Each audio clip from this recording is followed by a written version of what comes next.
Tony Kinnett. Tony Kinnett. Tony Kinnett. Tony Kinnett. Tony Kinnett. Tony Kinnett. Tony Kinnett. Host of the Tony Kinnett Cast. Let's get down to business. You're listening to the Tony Kinnett Cast on 93 WYPC. WCYTV. Here on the Daily Signal. I have never, not even a little bit, seen the kind of self-humiliation, at this point self-immolation, that has occurred on these Senate committee hearing floors. Good evening. Welcome to the Tony Kinnett Cast. I'm Tony Kinnett. In just a short while, we're going to prepare for the Lone Ranger's last ride up the pass. That's right. Joe Biden is being told where to go right now so that he makes his way to that precious podium or behind the Oval Office desk or perhaps from the buffet line of the local Miller's Mary Manor to deliver a heartfelt message to Americans in which he is sure to warm the hearts of millions and mix up the names of a million more. Now, moving right along, because there's far many more things in this world that are just of much more import than Joe Biden mumbling in front of the country. Senator Marco Rubio, as well as good old Attorney General Pam Bondi, came to the Senate confirmation hearings today for the nomination of Secretary of State and then Attorney General, respectively, and left complete destruction in their wakes. And by the way, not just because they were competent speakers, not just because they, performed admirably in confirmation hearings. Of course, that was certainly a big part of it. The biggest reason that these confirmation hearings went well for the nominees of President-elect Donald Trump is because the Senate Democrats have humiliated not just themselves, but the entire Democratic Party. And allow me to explain why. After Kamala Harris got wine drunk and wandered away from the presidential race that she lost, she left the Democratic Party in a bit of a tailspin because Obama and Michelle had spent a good amount of time lecturing black men and women throughout the entire election. So no one really wanted to hear from them. And so who does that leave you with? Pelosi, Elizabeth Warren, and that entire class of like really old Nantucket style ladies. Nobody's listening to them. Hillary Clinton is still trying to keep Bill from being, I guess, the rest of the way outed as far as Epstein is concerned. And John Kerry is still yelling about climate change. So who's running the party? Who do we actually have to put up next as the next Democratic candidate for president of the United States or to rally the troops and get some folks out for midterms? Well, you've either got one of two choices. I guess three. You've got Rachel Maddow, I guess, a pundit who is close as anything to a leader in the Democratic Party at this point. So that's the pundit class. Number two, you've got the governor class for the Democrats. And you either have J.B. Pritzker, who's in what looks to be a foot race with diabetes. You've got Gavin Newsom, who sacrificed Californians to be burned to death in favor of a minnow and is not even doing well, is getting ready to suffer a potential recall. And who does that leave you with? Polaris? He's kind of keeping a low profile. Josh Shapiro? Well, they didn't want him because he was Jewish. So who does that leave? Well, that leaves the Democrat senators, baby. And man, when I say that Senator John Fetterman really is like the last okay guy in the Senate for the Democrats, I mean, really. The bench is very, very thin and has left the Democrats in complete despair. So what about the Republican side of the guy? Well, the Republicans actually have a couple of great senators. And in fact, they have so many decent senators, they can spare one here and there to be appointed to positions like the Secretary of State. Here is Marco Rubio getting into what I believe is one of the most important monologues that was given in a statement on the floor of the Senate. It is the failure of the United States after the Cold War. And, not just because it's something I've said on the show repeatedly. Here is the senator from Florida. Out of the triumphalism of the end of the long Cold War emerged a bipartisan consensus. And this consensus was that we had reached the end of history, that all of the nations of the world would now become members of the democratic Western-led community, that a foreign policy that served the national interest could now be replaced by one that served the liberal world order, and that all mankind was now destined to abandon national sovereignty and national identity and would instead become one human family and citizens of the world. And he's incredibly correct. Everyone from George W. Bush all the way to the left side of the aisle, and Barack Obama had this stupid notion that all cultures were the same and we're really just all gonna come together and like sing Kumbaya around the campfire. And that, you know, just by giving people enough money and good old-fashioned democracy, then we could all get it done. And you know what? That cost millions of lives. This wasn't just a fantasy. We now know it was a dangerous delusion. Here in America and in many of the advanced economies across the world, an almost religious commitment to free and unfettered trade at the expense of our national economy shrunk the middle class, left the working class in crisis, collapsed our industrial capacity, and has pushed critical supply chains into the hands of adversaries and of rivals. That is correct. An irrational zeal for maximum freedom of movement of people has resulted in a historic mass migration crisis here in America, but also around the world. It's one that threatens the stability of societies and of governments. Across the West, governments now censor and even prosecute domestic political opponents. Meanwhile, radical jihadists openly march in the streets and sadly drive vehicles into our people. He continues on. It's really one of the best opening statements that I have seen in a nomination or confirmation hearing. And that's because Marco Rubio is incredibly articulate. He is good on a number of fronts. He understands economic impact. He understands military impact. He's a senator that is literate. Not a given Mazie Hirono is a part of the United States Senate. So Marco Rubio does a pretty phenomenal job amidst a State Department that is aggressively anti-Semitic, that is aggressively pro-jihadist and Islamist, that is aggressively pro-Marxist. In fact, Biden's administration just decided to snap their fingers and remove the terror designation from the Cuban regime, which is insane. But that, of course, didn't stop a protester from getting up. Well, there was an English protester who was quickly escorted out, and also a protester who stood up and started yelling at Marco Rubio in Spanish. And it was quite something. Pause.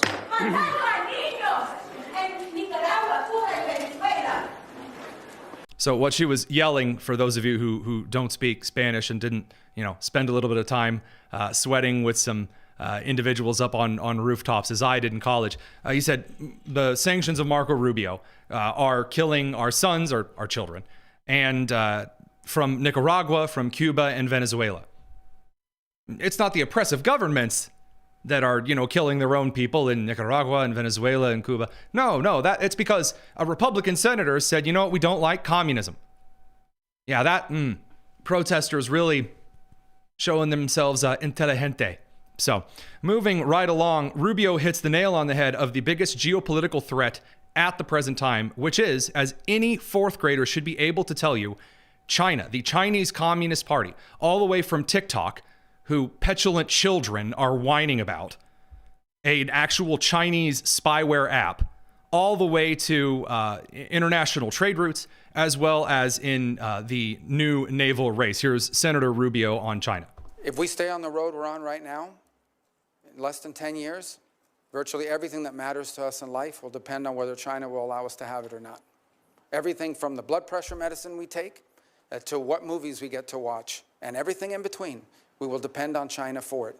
They have come to dominate the critical mineral industry supplies throughout the world. Everywhere in the world, they've now established critical mineral rights. Even those who want to see more electric cars, no matter where you make them, those batteries are almost entirely dependent on the ability of the Chinese and the willingness of the Chinese Communist Party to produce it and export it to you. So if we don't change course, we are going to live in a world where much of what matters to us on a daily basis, from our security to our health, will be dependent on whether the Chinese allow us to have it or not. That's an unacceptable outcome. And by the way, he's right on point for a couple of reasons. The entire reason the Panama Canal is in the news, everyone's saying that Trump is just going crazy about his legacy because he thinks the United States should own Panama. China has incorporated not only several construction efforts, but also the technological backbone right now of the Panama Canal is built on Chinese Communist Party-owned front groups that are providing everything from the security footage and software all the way to the basic infrastructure of Panama. China's doing the exact same thing in the rest of Central America. It's doing the same thing in South America. through its Belt and Road Initiative. It's doing the same things over in Africa. China is trying to restrict the United States out of trade passages all the way from the Red Sea up to the Arctic Circle shipping lanes around Greenland. Oh yeah, that's where Greenland comes into play. And then, of course, the entire Pacific Ocean. China is the geopolitical threat. And a strong stance on that, instead of State Department pronoun-gendered goobers who are more worried about whether Israel exists as to whether the United States should maintain dominance on a global stage, is exactly what Marco Rubio should go in and fix in the State Department. And that brings us over to Pam Bondi and the glorious couple of moments that we had with the Senate Democrats. We'll be back with that in just a moment or two. This is the Tony Kinnett Cast here on the Daily Signal. It's the Tony Kinnett Cast on 93 WIBC. All right, it's time to talk a little bit about former Attorney General of Florida, Pam Bondi, going toe-to-toe with a drunk donkey. Oh, excuse me, we seem to have the wrong chyron here at present. Let's fix that. Yeah, there we go. Pam Bondi versus Mazie Hirono, the Democrat from Hawaii. Hands down, one of the largest idiots in government, period, which, again, very, very high bar here in this country to be called the dumbest politician. But Mazie Hirono really fits the bill. Before we get to Mazie Hirono, and believe me, I, just like you, I'm looking forward to it. It's going to be particularly fantastic. We got to talk about the rest of the crew. So Senator Dick Durbin gets up to, again, I don't know what it is about the opening statements in a Senate confirmation hearing that the ranking member of this particular committee on the losing side has decided that they are going to just like talk in general ethereal terms instead of, getting to the hearing. But yeah, that hasn't stopped them before. So here's Senator Dick Durbin with the self-awareness of a blind cat 3 feet underwater, saying that Donald Trump is going to be the one to finally weaponize the Department of Justice. And bless his heart. But President Trump claims he has, quote, an absolute right to do what he wants with the Justice Department. And that's how he conducted his first term. He interfered with the criminal cases of his friends and allies and successfully pressured DOJ to investigate his rivals. He even tried to use the Justice Department to overturn the results of the 2020 presidential election. The president-elect made it clear that he values one thing above all else, and he said it over and over again: loyalty.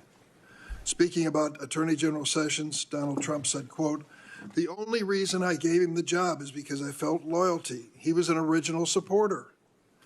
But when then Attorney General Sessions did the right thing and recused himself from the Mueller investigation, Trump said he should never have nominated him, and he fired him. And again, one of the reasons was because the Mueller investigation found nothing whatsoever, and that it was built on specious charges. And for that Mueller investigation to be brought forward, it had holes that were very glaring and obvious in the first place. I mean, this was laid out like very clearly early on. But beside that, I do love, for those watching the live stream over on YouTube or over on Twitter X or one of our TV affiliates, if you did notice the massive, two things massive in that particular scene. Number one, the weird massive card that senators have, like aides bring in, like large mobile memes and like index cards with text that's 3 feet tall, which could only be rivaled in size by the lenses in Dick Durbin's glasses. Good, sweet grace. I don't know how you see out of those. And by the way, if he looks at the sun, does it instantly burn a hole right through the back of his head? And the reason I point this out is that I'm not really sure that Durbin can read, because Durbin gets called out by Bondi pretty much immediatamente for taking quotes out of context, which is, Durbin's entire shtick. He said to the Georgia Secretary of State, find 11,780 votes. Do you have the entire context of that call? I feel like it was much longer than that, and may have been taken out of context. It was an hour long. Right. And you can certainly listen to it. I hope you will. Okay. So Pam Bondi, being Florida's first female attorney general who served as their attorney general from 2011 to 19, she's not really in the habit of like Pete Hegseth did, just kind of taking it stoically on the chin and looking at them and glaring at them down. Pam Bondi's got a little bit of a mouth, and that mouth came to play. My goodness. Because if you actually do listen to the audio, it's Trump not suggesting that votes are gone out and created, but that the number of votes, it's an entire, literally we've talked about this on the show in detail, the entire transcript of this conversation doesn't make it appear at all like Trump is ordering an attorney general to go find specific additional votes, but that Trump is suggesting electoral fraud should be addressed. But anyhow, that would be Durbin. White House had a similar moment where he tried to back Bondi into a tight corner, and it just did not go well at all. Just Senate Democrats in shambles. Under what circumstances will you prosecute journalists for what they write? I believe in the freedom of speech. Only if anyone commits a crime. It's pretty basic, Senator, with anything, with any victim. And this goes back to my entire career for 18 years as a prosecutor and then 8 years as Florida's Attorney General. You find the facts of the case, you apply the law in good faith, and you treat everyone fairly. The White House had nothing to say to that at all. Because again, we're doing the same leading question style of asking every question that the Senate Democrats have followed. You ask an incriminating leading question that has no answer. No matter how you answer it, you're incriminated. And so usually how this goes is the individual who is the subject of the confirmation will try to answer the question by providing context so they don't self-incriminate. Because again, either way you answer a leading incrimination question, you're going to end up incriminated. And in this particular case, White House had nothing to say. Because, maybe because the question was so incredibly stupid. So when are you going to start, going after journalists? Like, when did you stop beating your wife? Style questions really hitting home. Sorry, Doug Emhoff.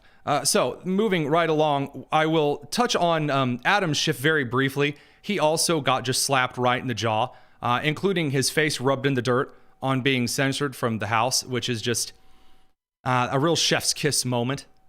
Will it be your advice to the president? No, Mr. President, I need to go over them on a case-by-case basis. Do not issue blanket pardons. Will that be your advice to the president?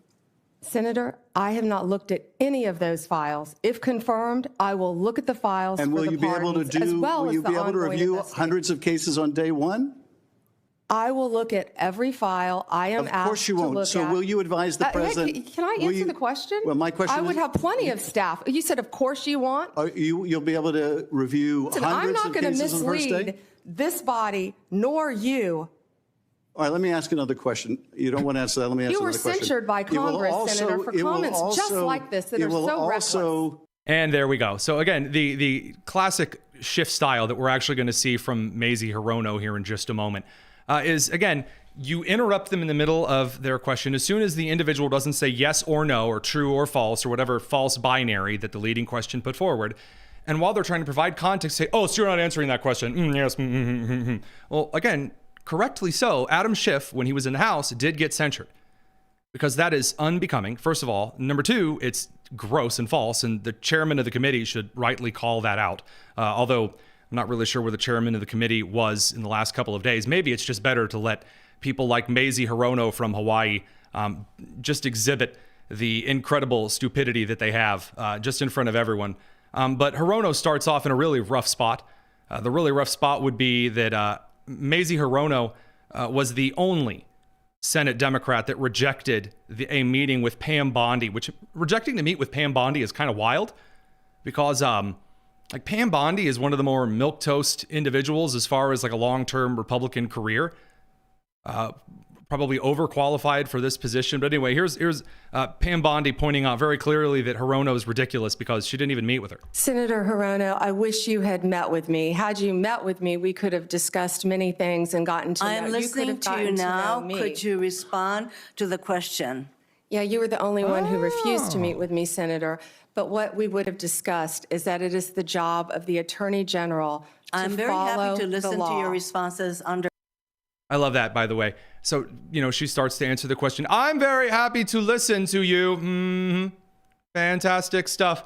We're going to talk a little bit more about the rest of Mazie Hirono's incredible antics over on the live stream and podcast.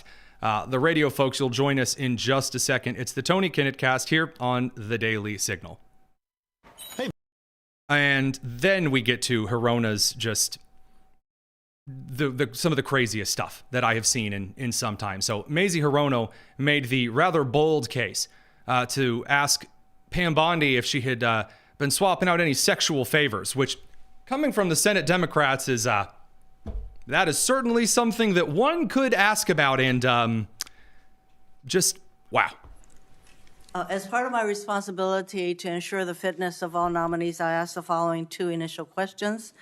First, since you became a legal adult, have you ever made unwanted requests for sexual favors or committed any verbal or physical harassment or assault of a sexual nature? No, Senator. Have you ever faced discipline or entered into a settlement relating to this kind of conduct? No, Senator. I mean, yeah, that's normal. By the way, I don't remember old Mazie Hirono asking those kind of questions about Kamala Harris when she joined the Senate. The old Willie Brown treatment didn't really seem to be a problem. So fantastic stuff over from the Hirono camp.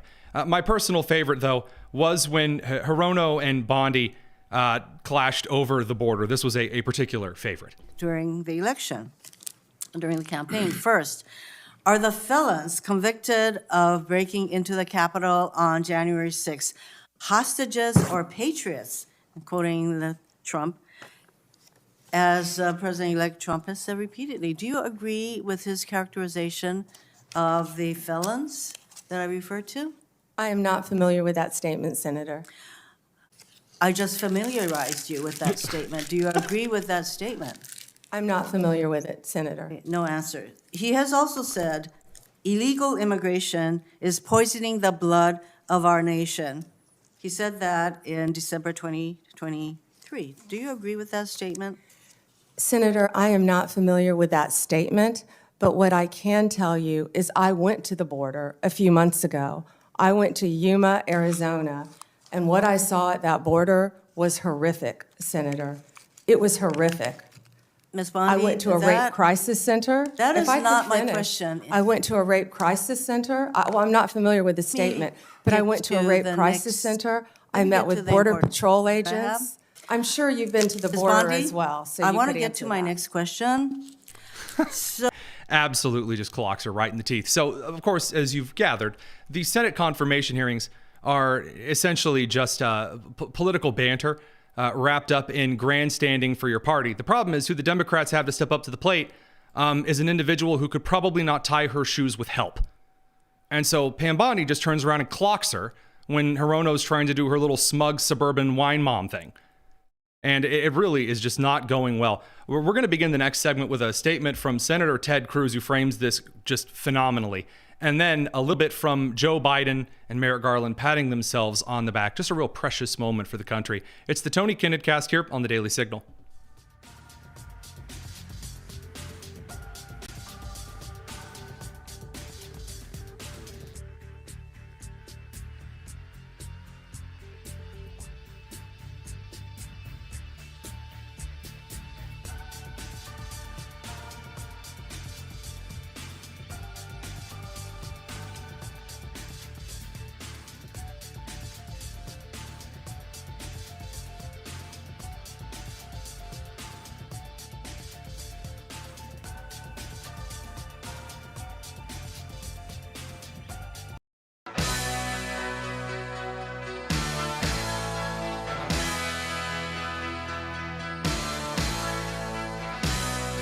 You're listening to the Tony Kinnett Cast on 93 WIBC.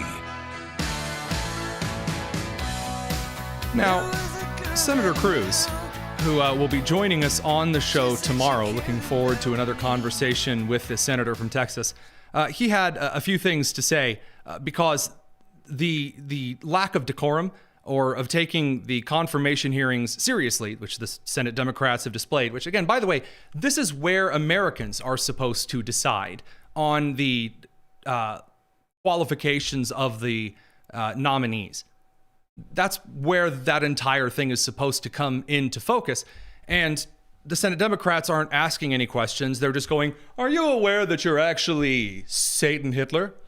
And the person either says no, and then they're told, "Well, you should be aware you're Satan Hitler," or yes, in which case, "Congratulations, you're a very bad person. And also, I'd like you to donate money to me."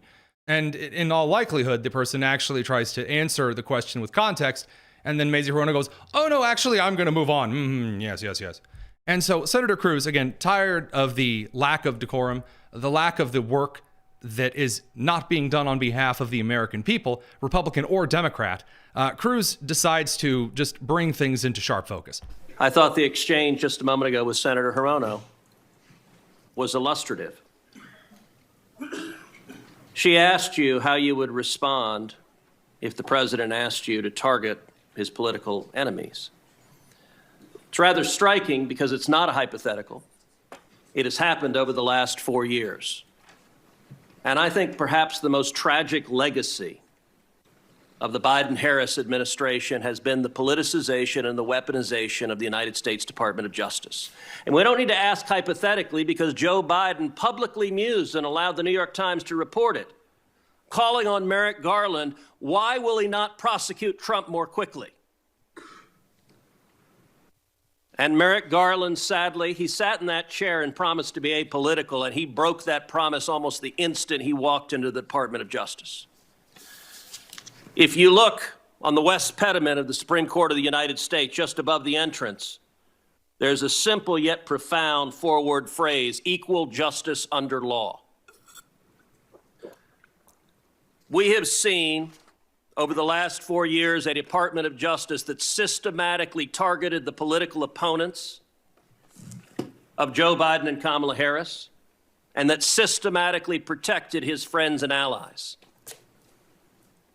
And it is tragic to see the loss of confidence in the American people, in the Department of Justice, and in the FBI. I would note, I don't think there's an institution in America who has lost more respect from the American people than the FBI has in the last 4 years.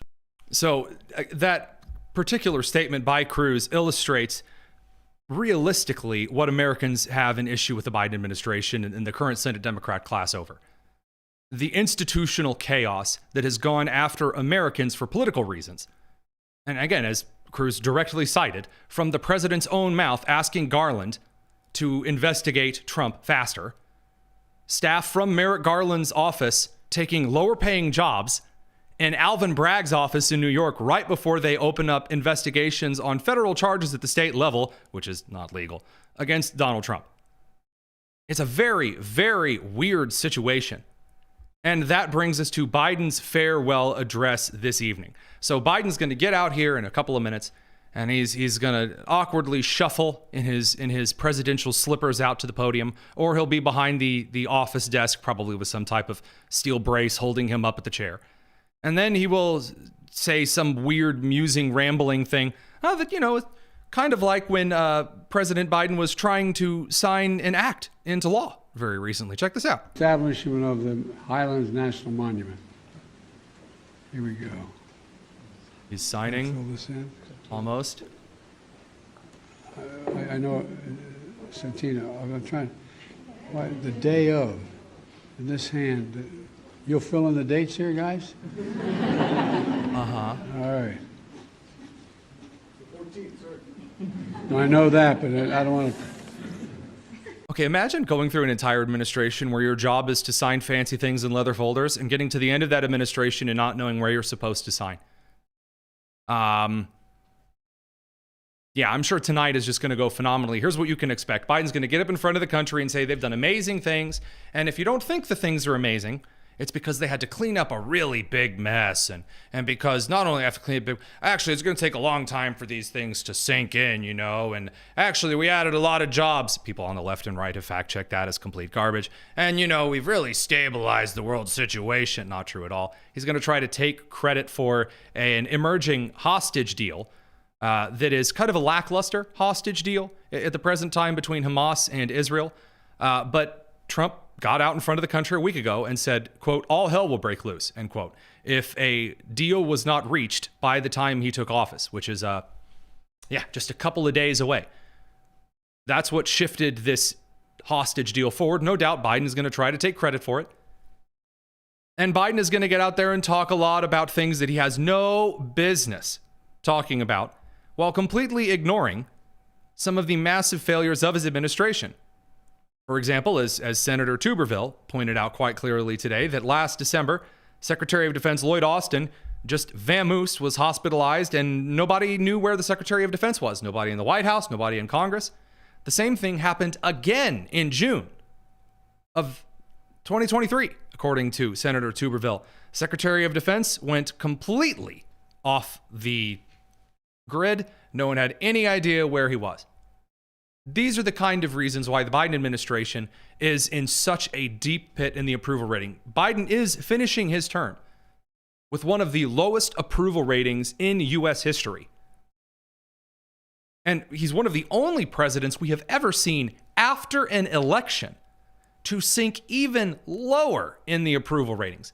So according to the Real Clear Politics polling average, so taking some right-leaning polls, some left-leaning polls around the country, Joe Biden's approval rating is at 38.9%. His disapproval rating is at 56.3%. So 56.3% of Americans disapprove of Joe Biden. Some polls, which often favor left-leaning individuals that do not ask party affiliation in their approval rating for Joe Biden, have Biden's disapproval rating as high as 72%, which is a national record. So, the idea that Biden's going to get out in front of the country tonight and pat himself on the back and then eat some ice cream is almost as disgusting as Merrick Garland, who has been the most political attorney general in the history of this country. And again, we talked about the Teapot Dome scandal regarding President Harding. The most corrupt attorney general in history. Here is Merrick Garland releasing a video with what can only be described as a knockoff generic Sarah McLachlan I Will Remember You track, just saying how wonderful he is. The ego on this man is truly incredible. Over the past 4 years, the Justice Department has worked to strengthen and advance our essential work to protect the civil rights of everyone in our country. Well, we have defended the reproductive freedoms that are protected by federal law against actions that infringe on those protections, including vigorously defending the FDA's expert judgment about the safety and efficacy of mifepristone. You know, unless it sterilizes you and is a serious carcinogen and also probably causes possible circulatory conditions. But anywho. We have aggressively investigated, prosecuted, and disrupted the hate crimes that not only harm individuals, but strike fear across entire communities. Unless you're at a federally funded university and you violate the Clery Act to cover up hate crimes, then that's, I'm just kind of going to sweep that one under the rug. Since January 2021, we have charged more than 140 defendants and secured more than 120 convictions for these heinous crimes. We have defended the right to vote, the cornerstone of our democracy. Unless you're in California and you don't have to have an ID to vote. As part of that effort, we doubled the staff of the Civil Rights Division's voting section and filed lawsuits against discriminatory voting laws in multiple states. Those discriminatory laws didn't actually go anywhere because they weren't actually voting discrimination, according to the Civil Rights Act. I do truly treasure that one of Merrick Garland's chief things he's really proud of is that we're now costing you more money by hiring more people for useless lawsuits that fail before they even reach the jury. I'm Merrick Garland, and I have spent your money. Just fantastic. I do love the soft, lovely music track behind it, because what he is saying is so disingenuous. He has to pat himself on the back for a horrible job, because we all know that Merrick Garland and that Anthony Fauci are just praying, just hoping and praying that Biden throws a little preemptive pardon in, because if Merrick Garland's actions as Attorney General are investigated, it's not looking too good, boys and girls. We're going to be back in just a couple of minutes because I went back when I was watching Merrick Garland. I needed some inspiring music. So I went back to a couple of auto-tuned videos and found something I wasn't expecting. We're going to talk about it up next. It's the Tony Kinnett Cast here on the Daily Signal. This is the Tony Kinnett Cast on 93 WIBC. Welcome back to the Tony Kinnett Cast. I don't know, Allison, when you were in high school, if you ever listened to those Shmoyoho, like doing the news auto-tune style videos. I've got her muted. That figures. Try again there. Oh, yeah. Oh, my gosh. I loved those. So they basically take viral videos of people interviewing on the news, and then they just create auto-tune and dance remixes. And I swear that's the golden age of YouTube. Oh, absolutely. And some of these, I mean, are classics. For example, Hide Your Kids, Hide Your Wives is just... Well, obviously, we have a rapist in Lincoln Park. He's climbing in your windows, he's snatching your people up, trying to rape them, so y'all need to hide your kids, hide your wife, hide your kids, hide your wife. I mean, come on, it's fantastic. It's truly great. I don't know if you heard the Ain't Nobody Got Time for Dat remix. Oh, of course. One resident describes her horrifying experience when she first realized the complex was on fire. I got bronchitis. Ain't nobody got time for that. Ain't nobody got time for that. Ain't nobody got time for that. Ain't nobody got time. Ain't nobody got time. Ain't nobody got time for that. Ain't nobody got time for that. Ain't nobody got time for that. Ain't nobody got time. Ain't nobody got time. Ain't nobody got time for that. Ain't nobody got time for that. I mean, just you're right, Allison. Truly the golden age of YouTube. Well, I was there are a few of them that I think are just phenomenal. That are so good that I have actually listened to them a couple of times over the years. So this crew, who was making these videos back in 09, 10, 11, they made a video about an Arizona news story in which a guy had hit a power pole. And so for those of you who are watching the live stream, you're going to see this. Those of you who aren't watching the live stream, you're listening to the radio, the podcast, go back and find this live stream video feed, because I want you to see, if you can look real closely, who the second news anchor is in this footage. I just noticed it for the first time today. Let's listen in to George Lindell. He was driving one of the cars involved in the collision that brought down those power poles. Well, I was just driving down Northern Avenue, and all of a sudden, that's just my whole business. Hit me hard from the back, photos everywhere, blowing up in a big loud noise like boom, boom, boom, boom. Sorry, it's very difficult for me to shut that one off. If you noticed, and I will put it back on. Let's listen in to George Lindell. Yes, the lady on the right, the second news anchor, is Carrie Lake of Arizona. I couldn't believe it. I looked, I thought, oh yeah, I guess she did used to be a broadcaster down in Arizona. And yes, if you're asking, they do at the end of the video end up auto-tuning Carrie Lake. Reality hits you hard. I mean, that's just, I don't know. I maybe I find that funny just because, I don't know, it just things you don't expect that, yeah, that's right, people did other things before hopping into politics. But I don't know, just seeing that it was, that Carrie Lake is at the center of a Shmoyoho video. That's fantastic. Oh man, it makes you wonder if you're, Allison, have you ever wondered if you are in any of the theme park roller coaster photos that are sitting in someone else's house, like on their fireplace? Oh, I hope so. I really do. I mean, there's so many great stories of people who, like George Lucas, I guess, accidentally walked through someone's documentary once while they were filming it in New York City, just like walked right by. I just makes you wonder, are there any memes in which you're just in the background chilling out? Any famous viral videos? I mean, come on, just for someone to notice, 10, 20 years later, out of nowhere. I really want to do like a follow-up on where are they now for these interviewer people. So Carrie Lake, obviously a politician, but where's the, no one has time for that lady. Actually, there's one that I was thinking about, and I actually asked Governor Bill Lee of Tennessee about this. There was a video that these guys did, and I don't have it queued up, but it's governor candidate Basil Marceau. And that was just a wild interview from start to finish. I mean, dude was just probably nervous, never been on TV before, and just struggled through the whole thing. Well, they made a song about it. And I asked Governor Lee of Tennessee whatever happened to him, and they're like, oh, he's like a totally normal old dude in like real life, not like that video, like at all. It was just a really rough day. And I was like, well, is he still around? And he connected me with the guy. And yeah, a total normal guy. Yeah. So maybe we'll have to do like a behind the memes segment, like years later, find out what happened to some of these heroes. I want to know about it, if they ever caught the rapist in Lincoln Park. Did they hide the kids and wives? These are the questions that real journalists should be asking, you know? I've lost her again. She was so awestruck by the idea that she might someday talk to an incredible hero like the Ain't Nobody Got Time for That lady. So just to cue it up one more time here. Describes her horrifying experience when she first realized the. Ain't nobody got time for that. Ain't nobody got time. Ain't nobody got time. Ain't nobody got time for that. Well, I woke up to go give me a cold pop. Then I thought somebody was barbecuing.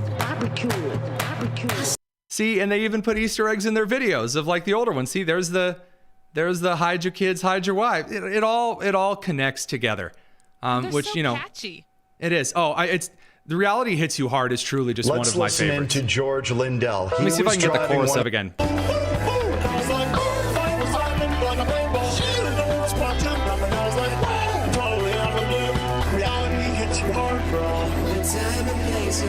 And there's Carrie Lake strumming the guitar. I still feel kind of shaken up, kind of crazy right now. Guy's still stuck in there, his car is still hot. They're gonna shut the power off, get that guy out of here.